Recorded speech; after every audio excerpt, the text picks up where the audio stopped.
pessoal, vou estar comentando com vocês aqui as respostas do último desafio colocado aí de força gravitacional e leis de Newton. Então vamos lá. Número 1 fala o seguinte, ó. Quando um carro faz uma curva para a direita, os corpos em seu interior parecem ser puxados para a esquerda. Isso é porque eles tendem a continuar se movendo na mesma direção em que estavam, indo antes da curva. Esse é o fenômeno da resposta correta é inércia, mas eu percebi aqui que alguns marcaram aí a ação e reação. Talvez por conta de ter essa questão de um vai para a esquerda, outro vai para a direita. Muito cuidado para não confundir aqui. Ação e reação está associada a uma situação onde você tem uma força sendo aplicada. Por exemplo, você está empurrando uma caixa, empurrando alguma coisa, então você tem um objeto aplicando uma força em outro. Aí gera a ação e reação. Já a inércia é uma situação onde você não tem força sendo aplicada no objeto e o objeto se encontra então na situação de inércia.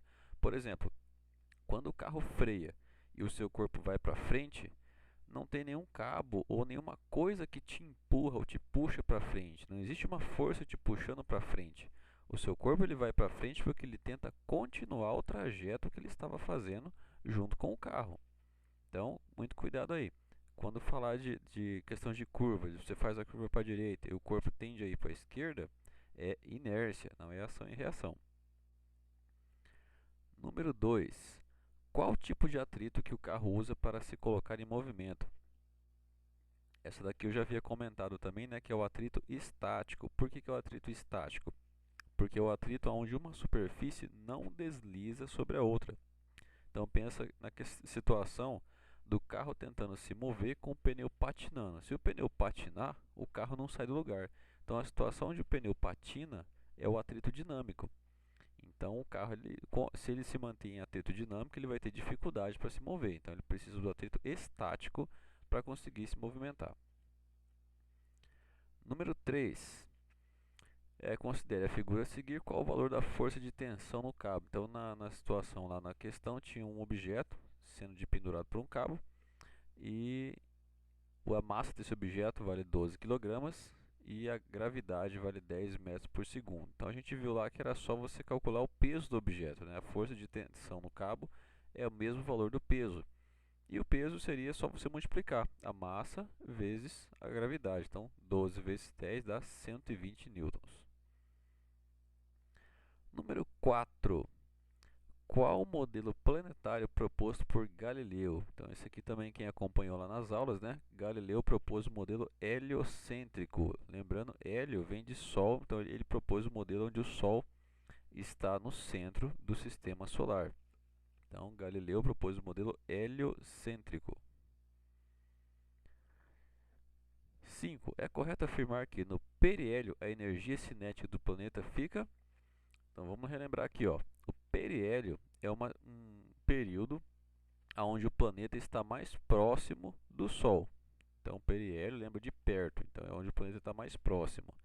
E nós vimos também lá nas aulas, né, que quando o planeta está mais perto, a velocidade dele é maior, ele passa mais rápido por esse período chamado periélio. Então, se a velocidade é maior, a energia cinética também é maior. Então, a resposta correta aí, maior.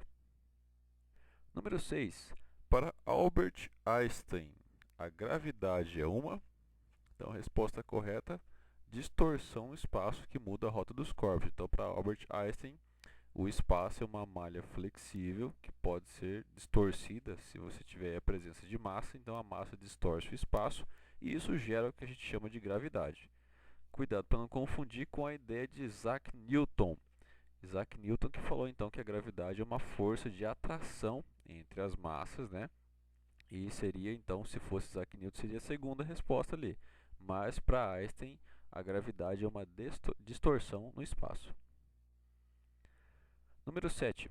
Gravidade zero. Vimos isso aqui também. Gravidade zero no espaço, ela não existe. Existem regiões com uma gravidade muito pequena, a ponto de influenciar bem pouco aí no movimento dos objetos, mas zero, zero mesmo, não tem, porque você sempre tem um objeto orbitando em relação ao outro. Então é sinal que existe ali algum tipo de gravidade. Pode existir uma gravidade pequena e a gente chama isso de microgravidade, mas zero não. Número 8. Através da ideia de distorção no espaço, é possível teorizar a possibilidade de um buraco de minhoca. Nele seria possível, vimos isso aqui também no vídeo, né? É possível teorizar o famoso aí buraco de minhoca, que seria uma distorção no espaço capaz de criar uma espécie de atalho entre um ponto e outro no espaço. Então a resposta correta é a última aí, ir de um ponto ao outro no espaço por um caminho mais curto. Número 9. Considere que existe um astronauta em um planeta a 8 anos-luz daqui da Terra.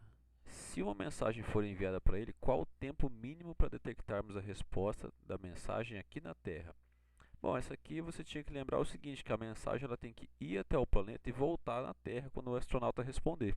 Então, você teria 8 anos-luz para a mensagem chegar até esse planeta e assim que o astronauta respondesse, mais 8 anos-luz para ela conseguir voltar. Então, 8 mais 8, 16 anos seria o tempo mínimo para essa mensagem chegar aqui de volta. A última, número 10. Qual a estrela mais próxima do nosso sistema solar? Então, muito cuidado, isso aqui às vezes pode confundir um pouco. Mas a estrela mais próxima do nosso planeta é o Sol. E depois do Sol, a mais próxima do nosso sistema solar é a próxima Centauri, a estrela mais próxima depois do Sol.